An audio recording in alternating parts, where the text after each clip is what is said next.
Une intense fumée noire, des tirs et des explosions. Khartoum, la capitale soudanaise, a de nouveau été le théâtre d'intenses combats entre l'armée et les paramilitaires après une courte trêve de 24 heures. L'Arabie saoudite et les États-Unis ont vite réagi.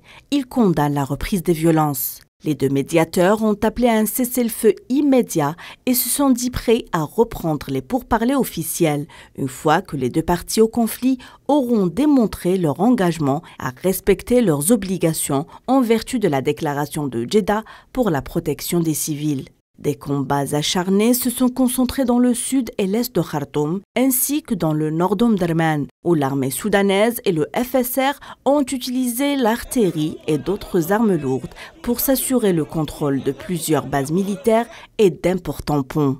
Les combats se sont amplifiés dans des zones résidentielles, faisant au moins 2 morts parmi les civils et une douzaine de blessés. Plusieurs cessez-le-feu temporaires ont été convenus pour permettre l'acheminement de l'aide humanitaire, mais aucun d'entre eux n'a été jusque-là respecté. Après environ 2 mois de combat, le Soudan est dévasté et les souffrances dépassent l'entendement. De nombreux civils, parmi lesquels les personnes âgées, des femmes et des enfants ou encore des personnes à capacité réduite, sont pris au piège des affrontements. Ils survivent dans d'effroyables conditions. Ils sont à court d'eau, de nourriture et n'ont aucun moyen de s'échapper.